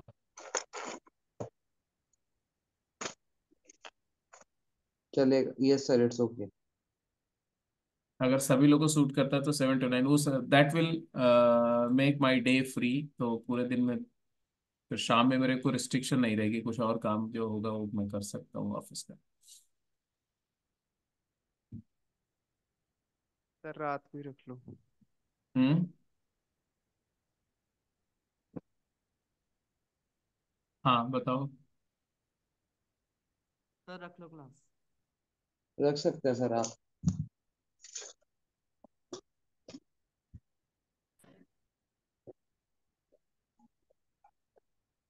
प्रथम, आप लोगों का ग्रुप का कोई दिक्कत तो नहीं है? मैनेज कर लोगे? सर एक ही दिन के लिए मैनेज कर लेंगे। हाँ, एक ही दिन के लिए मैनेज करना है। तो फिर ठीक है सर। ठीक है, ओके।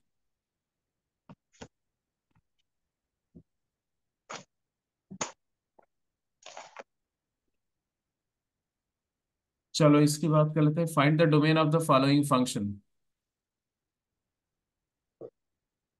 आई गया होगा इसका तो आंसर, ये तो पहले भी किया होगा, इस तरह का क्वेश्चन है ना। इसको डिफाइन होने के लिए क्या कंडीशन है? x² - 4x + 3 की वैल्यू सिर्फ क्या होनी चाहिए? ग्रेटर देन 0 होनी चाहिए। तो x-1 into x-3 greater than 0 होना चाहिए, और x बिलोंग्स टू क्या आ जाएगा? Negative -22। Infinity to 1 union 3 to 3 infinity, to 3 to having infinity. two values जिस पे 1 हो सकता ठीक है। अब मेरा एक क्वेश्चन है इसमें। हाँ, क्या बोला, कौन सी दो वैल्यू? है। नहीं, वो सेकंड में होगी इसमें। हाँ, इसमें नहीं। मैं बोल रहा हूँ कि अगर यही क्वेश्चन को मैं ऐसा लिखूं, स्क्वायर रूट ऑफ, ध्यान से सुनना, square root of log of x square minus 4x+3 base 7 है, और मैं बोलूं कि इस फंक्शन का डोमेन बताओ, क्या होगा?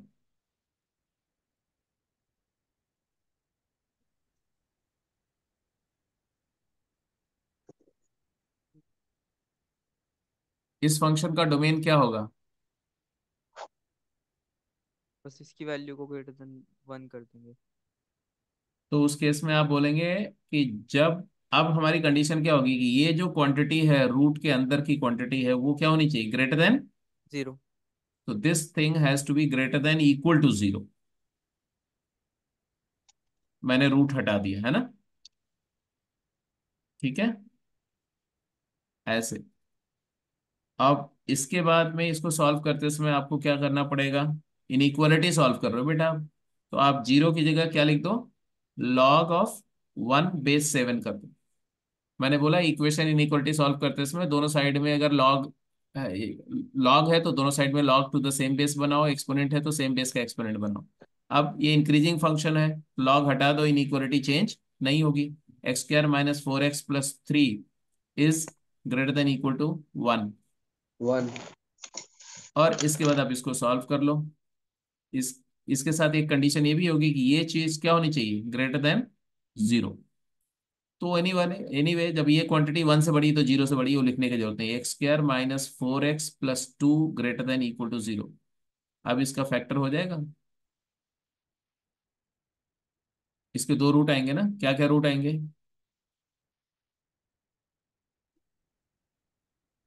2 प्लस माइनस रूट 2। 4 + -√16 - 4 12 नहीं, 16 - 8, 8 8/2 तो आएगा 2 ± √2। रूट 2। तो 2 - √2 is 1 root and 2 + √2 is another root, and leading coefficient positive है बच्चे। तो हमारा सोल्यूशन सेट क्या आएगा? x belongs to negative infinity -∞ to 2 - √2, open या closed? Closed. 2 2 + √2 to infinity. So is the solution.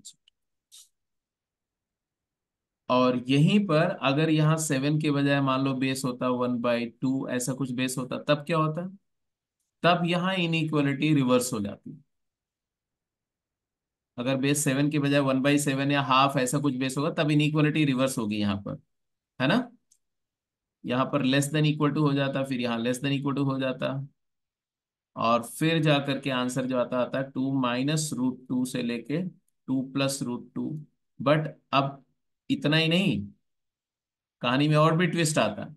ये काम तो करना ही पड़ता आपको, लेकिन इसके साथ साथ ये चीज पॉजिटिव है, x² - 4x+3 पॉजिटिव है, वो भी देखना पड़ता, क्योंकि फंक्शन डिफाइंड भी होना चाहिए। फिर वो दोनों का इंटरसेक्शन लेकर के फिर सॉल्व करेंगे। एनीवे चलो, ये पार्ट हो गया, बी पार्ट का भी आंसर कर दिए जल्दी से।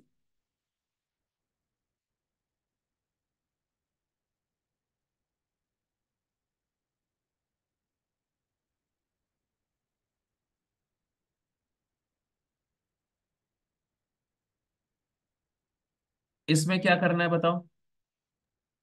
इसमें दो कंडीशन है। अंत वाली टर्म को ग्रेटर देन 0 और हाँ, x ये को ग्रेटर देन क्वांटिटी जो है वो पॉजिटिव होनी चाहिए, तो x² - 2x - 3 नेगेटिव होना चाहिए, एंड x की value greater than 0 and not not equal equal to to 1। 1। तो यहां से एक तो फैक्टर होगा x - 3 इंटू x+1, है ना, less than 0, and x is greater than 0 not equal to 1। तो क्या सोल्यूशन सेट आया जी? 0 to 1 and 1 to union 1 to 3। x belongs to -1 to 3 open interval except but x is greater than 0 and x is not equal to 1। तो finally आया x belongs to 0 से लेकर के 1 तक, यूनियन वन 1 टू से लेके थ्री 3 तक। Keep it closed. 3 close था कि ओपन था? ओपन रहेगा ना बेटा, नेगेटिव है ना, लेस देन है, यस। इक्वालिटी नहीं। ठीक है, क्लियर है, समझ में आ रही बात सबको? Yes.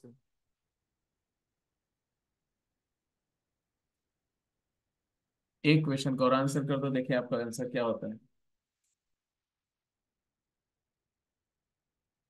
Find the interval of monotonicity of this function. log x का डेरिवेटिव क्या होता है? 1/x। One by ln x का डेरिवेटिव y प्राइम होता है 1/x।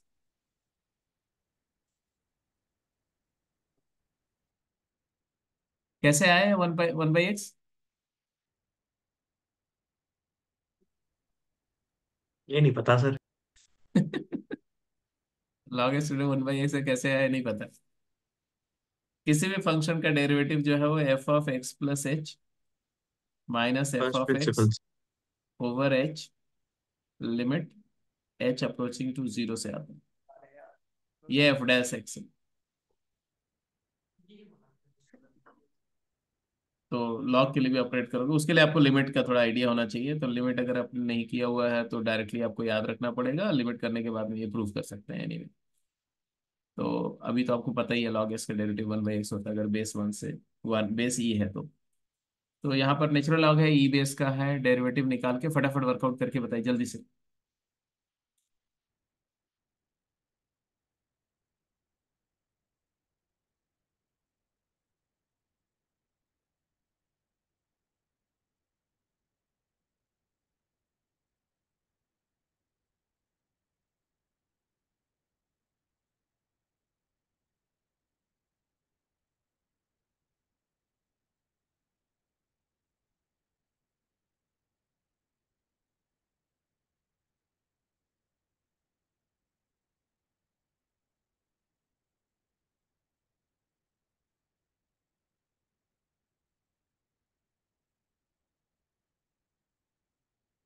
इसको डेरिवेट किया तो वाई प्राइम क्या है? तो two log times x, x minus हाँ, 1/। चेन रूल से करेंगे इसको। लॉग टी एज्यूम कर लो, तो लॉग टी को टी के रिस्पेक्ट में तो 1/t,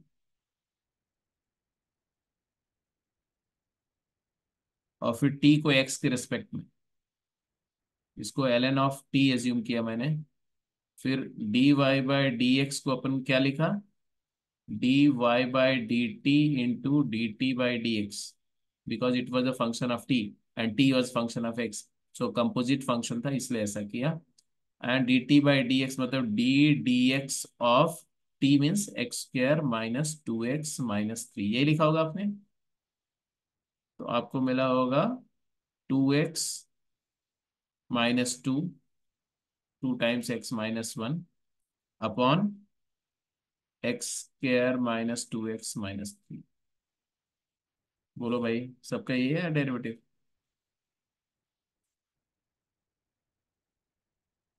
यस सर।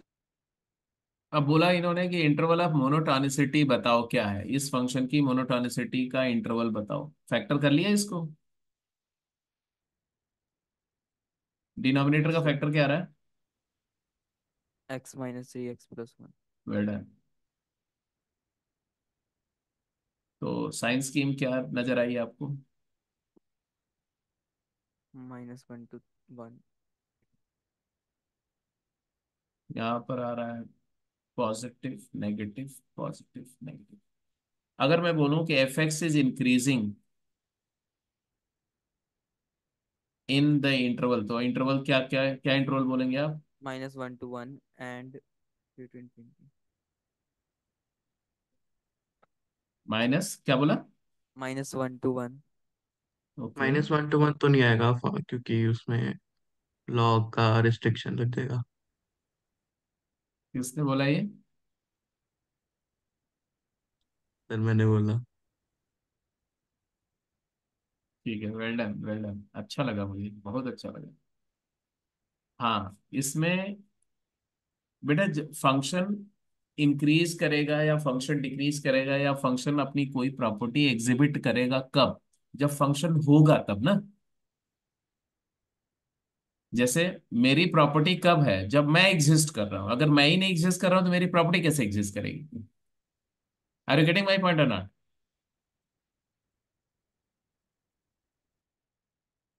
मेरी बात समझ रहे हो कि नहीं? तो जब आप यस। फंक्शन की कोई कैरेक्टरिस्टिक बता रहे हो, प्रेडिक्ट कर रहे हो, तो आप पहले ये मेक श्योर करो कि जिस पॉइंट पर फंक्शन के बारे में वो चीज आप बोल रहे हो उस पॉइंट पर फंक्शन एग्जिस्ट कर रहा है कि नहीं कर रहा है, वो चीज फंक्शन के डोमेन में है कि नहीं। तो सबसे पहले लॉग फंक्शन या ऐसे फंक्शन की बात करोगे तो आप पहले उसका डोमेन जरूर मार्क कर लो। इसका डोमेन क्या है? डोमेन क्या है सबसे पहले मार्क करो। डोमेन क्या है? बोलो।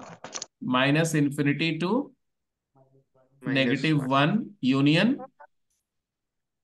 Three three to to infinity. Infinity.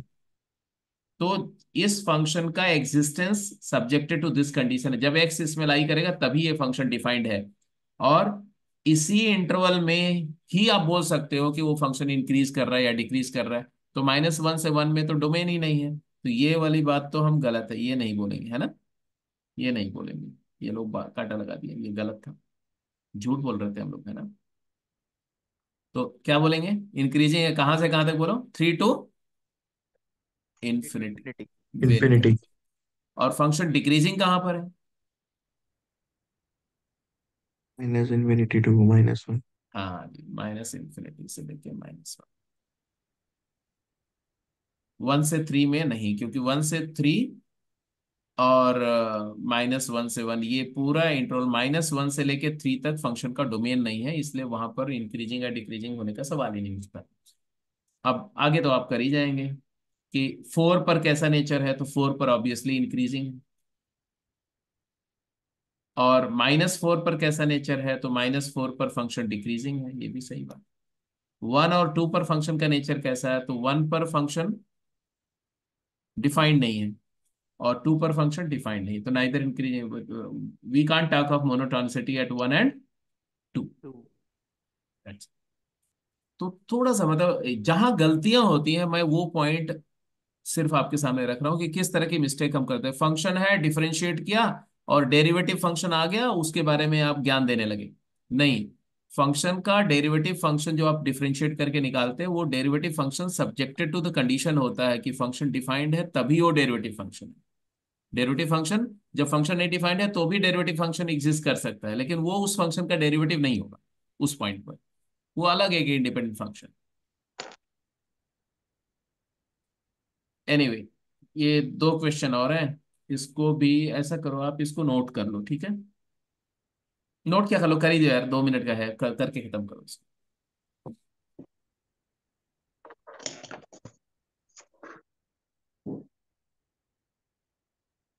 तो होपफुली एक्सपोनेंशियल और लॉग आपका रिफ्रेश हो गया। Yes so. एक्सपोनेंशियल फंक्शन और लॉगरिथमिक फंक्शन पर कहानी थोड़ी रिफ्रेश हो गई, मतलब जितना डिस्कशन हो गया, अब आप शीट के कोई भी सवाल कर सकते हैं। उसमें से आप ये देखना ध्यान से, जो DPP 2 और 3 में जो एक्सपोनेंशियल लॉग के क्वेश्चन है, आप वही क्वेश्चन करो जो क्वेश्चन थोड़ा आपको चैलेंजिंग लगे। जो क्वेश्चन ऐसे देखे दिखाए से लगे, सिंपल लगे, उनको स्किप कर सकते हो, ये मैं अपनी तरफ से बोल रहा हूँ। Okay sir.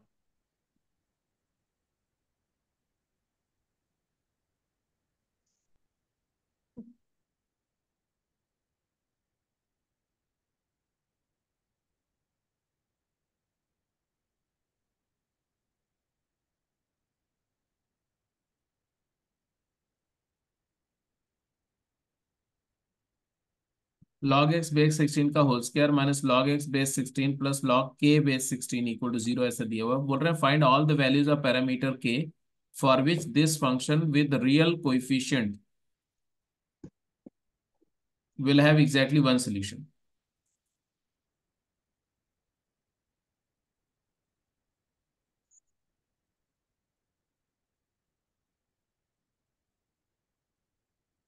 ये रियल कोएफिशिएंट का तो कोई सेंस नहीं है मेरे हिसाब से। एक second,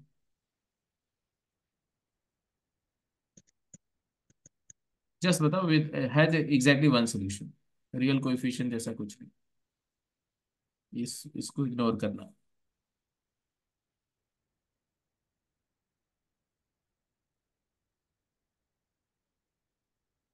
it's a quadratic equation.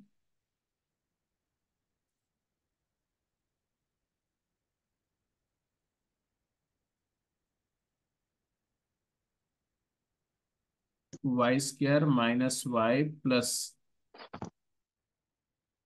Lambda equal to zero. Sir done. अब मुझे बताओ इसका एग्जैक्टली वन सोल्यूशन का क्या सिग्निफिकेंस आया। D0 हो जाएगा इसको। क्यों? परफेक्ट रिपीटिंग स्क्वायर रूट करते होंगे तो तो एक ही रूट एक ही आएगा। यूनिक सॉल्यूशन रह जाएगा। हाँ, तो यहाँ पर आपने दो बात बोलनी है, बिल्कुल सही। आपको बोलना है कि y, each value of y will give you exactly one value of x, क्योंकि log एक वन वन फंक्शन है। तो y की जितनी वैल्यू मिलेगी x की उतनी वैल्यू होगी। तो अगर y में क्वाड्रेटिक है और मैं x के लिए एक सोल्यूशन चाहता हूँ, तो y की एक वैल्यू चाहिए, y की एक वैल्यू चाहिए, और y में एक क्वाड्रेटिक है। तो y में क्वाड्रेटिक का एक वैल्यू y का मिलेगा तभी जब उसका रिपीटेड रूट होगा, मतलब इसका d क्या होना चाहिए, 0 होना चाहिए। और यहाँ से क्या आएगा, 1 - 4 लैम्डा इक्वल टू 0। तो लैम्डा की वैल्यू क्या आ गई, 1/4। और लैम्डा हमारा क्या था, what was lambda? log k base 16 log k base 16 की वैल्यू 1/4 है। k4 इसका मतलब k2 है हो k की वैल्यू हो गया 16 to the power 1/4, that is 2। तो उससे सेवेंथ क्वेश्चन हो गया। इसी तरह से एट्थ का आंसर कर दो और आज का डिस्कशन पे यहीं पे क्लोज करते हैं। yes sir सर 8 का 1,8 और 8,1। 1,8 8। और 8,1। yes sir These are the only two solution or there are one other possibilities also? यही है मेरे ख्याल, मतलब नहीं यही होना चाहिए। नहीं, तो मेरे ख्याल में क्यों बोल रहा है प्रांशु, मतलब कंफर्म बोलो ना। सर यही है मतलब। Can you prove that there can't be other solution? जिस मेथड से मैंने निकाला है उस हिसाब से दो ही आ रही है। क्या किया तुमने? मैंने सॉल्व किया था दोनों दोनों इक्वेशंस को। वो जैसे एक्स है वो ऊपर चला गया तो 2 आ गया, x plus y equal to 9 है, और एक्स के प्लस वाई के 65 है। तो यहाँ से वो क्वाड्रेटिक बन गई थी, तो 4 आए थे। उनमें से दो पेयर्स नेगेटिव थे, तो ठीक दो ही है, पेयर्स बचे थे। ठीक है। इन्होंने बोला कि ये जो इधर वाला फर्स्ट इक्वेशन है, इस sir इक्वेशन को, 1,8 solution नहीं होगा तो आते हैं आते हैं आते हैं आते हैं बेटा, आते हैं। पहले यहाँ आते हैं, ये पहले इसकी बात कर लो, ये चीज है ना। अगर मैं यहाँ बात कर रहे हैं तो log x to the power log 2 base x है। अगर यहाँ पर x बेस और यहाँ पर बेस सेम है तो ये तो 2 ही हो गया, राइट। तो 2 इज इक्वल टू क्या हो गया, 2 इक्वल टू हो जाएगा तुम्हारा log ऑफ x+y/3। और यहाँ से x+y की वैल्यू 3 स्क्वायर दैट इज 9 हो गई। x+y 9 है, एक इक्वेशन मिल गया आपको। और x² + y² की वैल्यू 65 हो गई, ये दूसरा इक्वेशन मिल गया। अब ये दो इक्वेशन को अपन को सॉल्व करना है। तो पहले वाले को स्क्वायर कर दिया तो x² + y² + 2xy। x y equals to 18 2xy is equal to क्या आ गया, 81 आ गया। और x² + y² 65 है, तो 2xy की वैल्यू क्या आ गई यहाँ से, 16 16 आ गई। तो xy की वैल्यू क्या आ गई, 8 आ गई। अब यहाँ और से, सर 1,8 वाला नहीं होगा वो, हाँ हाँ, डोमेन का प्रॉब्लम आ जाएगा। आ जाएगा, बिल्कुल सही बात है, अभी तुमने पकड़ लिया बात को, ठीक है, अच्छी बात है। तो x y = 8 और x+y = 9 से आप फिगर आउट करो, तो क्वाड्रेटिक इक्वेशन क्लियर बनेगा। वैसे भी बोलो 1 8 और -1 - 8, ये दो पॉसिबिलिटी बन रही है, 8 1, मतलब ऐसे पॉसिबिलिटी तो कई सारी बनेगी। देखो यहाँ से पॉसिबिलिटी x y = 8 का जो है 1,8 भी बन रहा है, 8,1 भी बन रहा है, और -1,-8 भी बन रहा है, -8,-1 भी बन रहा है। हालांकि इनफाइनाइट पॉसिबिलिटी बनेगी अगर रियल पॉसिबिलिटी की बात करो, मैंने इसे इंटीजर फॉर्म में देखा था। और इन दोनों पॉसिबिलिटीज की बात करो तो ये दोनों फर्स्ट इक्वेशन को भी सेटिस्फाई करती है, इसको भी। Although this is not the technique of solving the equation, ये और ये को सॉल्व करने के लिए आपको y को 8/x लिखना पड़ेगा और फिर क्वाड्रेटिक बना करके देखना पड़ेगा तो x plus 8/x is equal to 9, तो x² minus 9x plus 8 equal to 0, और यहाँ से आपका x की वैल्यू 1 एंड 8 आएगी। तो ये दो पॉसिबिलिटीज फिगर आउट हो जाएंगी, एक ये और एक ये। बट इन दोनों पॉसिबिलिटीज में, मतलब 1,8 और 8,1, इन दोनों पॉसिबिलिटी में से एक पॉसिबिलिटी रूल आउट होगी। कौन सी? क्योंकि यहाँ जब हम बात कर रहे हैं तो हमारा ये फंक्शन डिफाइन होने के लिए x की वैल्यू 1 नहीं होनी चाहिए, क्योंकि 1 बेस पर लॉग डिफाइंड नहीं होगा, है ना। तो इसलिए ये रूल आउट होगा और सिर्फ ये आंसर होगा। तो आंसर क्या आएगा? आंसर आएगा x इक्वल टू 8 एंड y equal to y equal to 1। 1 is the only solution. ठीक है, तो आज का डिस्कशन को यहीं पे समराइज करते हैं। कल दो और फंक्शंस हम टेकअप करेंगे। आज जितना डिस्कशन हो गया उसके अगेंस्ट में DPP 2 के सारे सवाल और DPP 3 के सारे सवाल आप कर सकते हैं। ठीक है, तो कल के डिस्कशन में हमारा जो फोकस होगा वो मॉड्यूलस फंक्शन और जिंट फंक्शन को रिवाइज करना, मतलब मॉड्यूलस को रिवाइज करना, मेनली मॉड्यूलस का इक्वेशन इनइक्वालिटी को थोड़ा रिवाइज करके और फिर डोमेन पर आ जाएंगे हम लोग। आइडेंटिकल फंक्शन, इक्वल फंक्शन के बारे में थोड़ा डिस्कस करेंगे, and then will start domain of function and how to find range of function. जिंट फंक्शन तो आप लोगों ने किया हुआ है basics. Yes greatest sir. Greatest integer function उतना किया हुआ है कि हम लोग डायरेक्टली डोमेन रेंज ले सकते हैं। ठीक है, चलो जी, so okay, see you tomorrow. Thank you sir. Thank you sir. Thank you sir, good night. Sir हाँ कल टाइमिंग क्लास की? बेटा 7 to 9 मॉर्निंग।